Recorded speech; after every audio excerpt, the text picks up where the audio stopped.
जी प्रणाम। नमस्कार। जय श्रीपाल नमस्कार, बालाजी। स्वागत। जी श्रीपाल बालाजी, स्वागत करूंगा मैं फिर से कंचन टीवी पर सभी दर्शकों का। और अब हमारे साथ विश्व विख्यात ज्योतिषाचार्य अनीस व्यास जी हैं, जयपुर से हैं। और 205 भविष्यवाणियां, इस बार 205वीं भविष्यवाणी है जो उनकी सत्य साबित हुई है।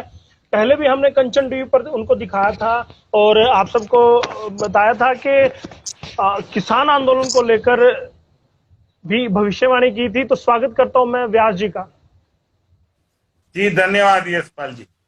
जी व्यास जी, आज फिर आपकी भविष्यवाणी सच साबित हुई है। जी धन्यवाद। ये सब पाल बालाजी की असीम कृपा है। और ये भविष्यवाणी आपके टीवी चैनल कंचन टीवी पर आपके क्वेश्चन पर मैंने की थी। मुझे जी आज भी याद है 12 सितंबर 2021 को कुरुक्षेत्र में ज्योतिष सम्मेलन में आपने मेरे से एक इंटरव्यू लिया था। और जी उस दौरान आपने मेरे से काफी प्रश्न पूछे थे। किसान आंदोलन का भी पूछा था आपने। और हाँ, मेरे से यूपी बिल्कुल। के चुनाव के बारे में भी पूछा था। मैं दर्शकों को बताना चाहूंगा और व्यास जी आपको भी याद दिलाना चाहूंगा। जब मैं कुरुक्षेत्र के एक ज्योतिष कार्यक्रम में अनीस व्यास जी से पहली बार मिला था, सितंबर का वो महीना 2022, 12 सितंबर की वो बात है। तो इन्होंने मुझे बहुत सारी बातें हैं ज्योतिष के बारे कहा था, बहुत सारी भविष्यवाणी इन्होंने कहा कि मेरी सत्य साबित हो चुकी है। तो उस वक्त मुझे यकीन नहीं हुआ था, मैं सच बताता हूं। तो तब मैंने उनसे तस्दीक करने के लिए कुछ बातें किसान आंदोलन को लेकर पूछी थी, मोदी जी को, योगी को लेकर मैंने पूछी थी। और मैंने ये सवाल किया था कि किसान आंदोलन कब खत्म होगा। उन्होंने कहा था नवंबर में, साल के आखिरी में वो हुआ। व्यास जी ने कहा था कि योगी फिर से मुख्यमंत्री आएंगे, मुझे यकीन नहीं था, लेकिन आज वही हुआ। क्या कहेंगे व्यास जी? देखिए यशपाल जी, सबसे पहले तो आपका बहुत धन्यवाद। मैं दोबारा आपका धन्यवाद और करना चाहूंगा कि आपने मेरी इस भविष्यवाणी को याद रखा। और मुझे याद है जिस दिन कृषि कानून वाली भविष्यवाणी सच हुई थी, आपका फोन आया था। और आज भी मुझे विश्वास था कि योगी जी चुनाव जीतेंगे और आपका फोन आएगा। जी और बिल्कुल आपका बिल्कुल। फोन आया। ये एक बहुत अच्छे रिपोर्टर का जो गुण होता है वो आपके अंदर है।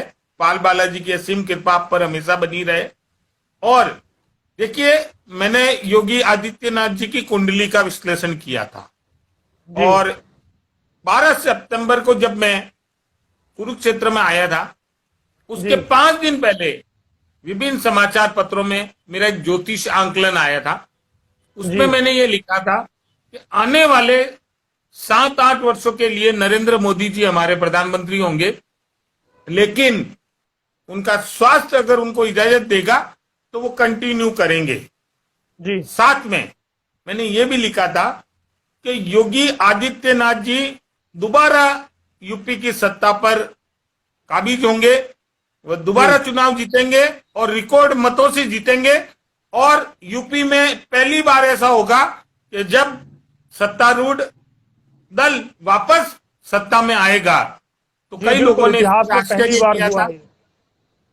कई कई लोगों ने इस पे आश्चर्य किया था, लेकिन सब मेरे तो आराध्य देव पाल बालाजी की असीम कृपा है। सब उन्हीं की जी बदौलत है। और मेरा एक आज सवाल, जी फिर से एक सवाल मेरा रहेगा, ये सब हो कैसे पाता है, कैसे आप कर पाते हैं, कैसे सटीक भविष्यवाणी आप कर पाते हैं? देखिए, अगर आपके आपका इष्ट मजबूत है, आपको ज्योतिष का ज्ञान है, तो आप नक्षत्र देखें, दशा महादशा देखें। और ज्योतिष में 12 राशि होती है, 12 हाउस होते हैं और 9 ग्रह होते हैं। लेकिन कौन सा ग्रह किस हाउस में बैठा है और उसका क्या प्रेडिक्शन होता है, इसके साथ में आप काल चक्र की कुंडली भी जरूर देखें। क्योंकि काल चक्र की कुंडली में यह पता चलता है कभी गुरु कौन सी राशि में है, तो गुरु क्या यहाँ रिजल्ट देगा। मकर राशि में अभी शनि है, तो शनि क्या रिजल्ट देगा, ये सब देखना पड़ता है। 5 दशाएं देखनी पड़ती है, महादशा, अंतरदशा, प्रत्यंतर दशा, प्राण दशा और सूक्ष्म दशा। लोग क्या करते हैं, सिर्फ 1-2 दशा देखकर प्रेडिक्शन देते हैं। नहीं, ज्योतिष बहुत बड़ा है। ज्योतिष वेद विज्ञान की शाखा है। इसके लिए आप अपना इष्ट मजबूत रखें। और दूसरा, ज्योतिष डराने के लिए नहीं है यशपाल जी, डर को भगाने का अचूक अस्त्र है। परेशानी या समस्या कितनी भी ताकतवर क्यों ना हो, उसका निवारण। तो या जी जी जी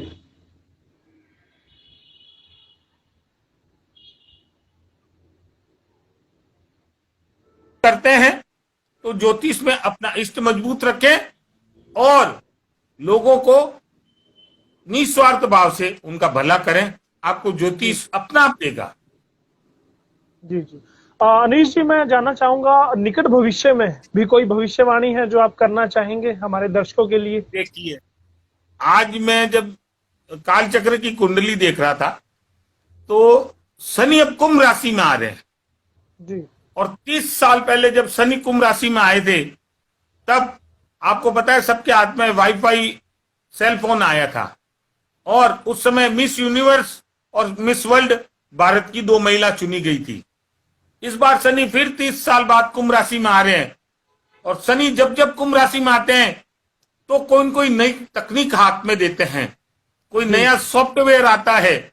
इस बार शनि कुंभ राशि में आ रहे हैं तो शनि मेडिकल के क्षेत्र में सबसे ज्यादा रिजल्ट देंगे, यानी कि कोई नई बीमारी जो चल रही है उनकी नई तकनीक आएगी, उनका इलाज मिलेगा। हो सकता है कैंसर की दवा का इजाद हो जाए, कैंसर की दवा का खोज आपको मिल जाए। इसके साथ में शनि के कुंभ राशि में आने से मोदी का नाम पूरे विश्व में और बड़ा होगा और भारत जो विश्व गुरु है वो बनेगा। हो सकता है कि आगामी समय में भारत आरक्षण मुक्त भी हो जाए, हिंदू राष्ट्र भी बन जाए। कई सारे शनि के प्रेडिक्शन हैं, तो वो तो समय आने पर मैं उस बात कही आरक्षण मुक्त जी, मैं उस पर जाना चाहूंगा, ये आपने क्यों कहा? देखिए, शनि जो होता है ना, शनि कर्म प्रदान है जी। शनि जॉब देता है, दुख देता है और मृत्यु देता है, लेकिन शनि आपके कर्म को देखता है। शनि हमेशा कर्म के अनुसार अपना रिजल्ट देता है। ग्रहों में न्यायाधीश है, जो न्यायाधीश होता है वो अपनी बात सटीकता के साथ, सच्चाई के साथ रखता है। और देखिए, ज्योतिष में एक नियम है, उस नियम के तहत मैं आज आपको कहना चाहूंगा कि ज्योतिष कर्म के आधार पर चलता है। तो आप ये देखिए, आरक्षण की वजह से कई लोगों को कई जगह परेशानी का सामना करना पड़ रहा है। और मोदी जी की जो कुंडली है, मैंने उसका बहुत गहराई से अध्ययन किया है। मोदी जी के जो निर्णय होते हैं वो हमेशा चौंकाने वाले होते हैं, ये आपने नोट किया होगा जी। तो मोदी जी की कुंडली में शनि बहुत अच्छी पोजीशन पर है, तो उसके कारण मोदी जी का अगला जो निर्णय होगा वो बहुत चौंकाने वाला होगा और वो आरक्षण को लेकर हो सकता है। मतलब कहा जा सकता है कि जो 4 राज्यों में बड़ी जीत मिल रही है भाजपा को, तो बड़े बदलाव की जो उम्मीद लोग, जो आशंका लोगों को थी, तो नई बड़े बड़े चौंकाने वाले फैसले हो सकते हैं भविष्य में।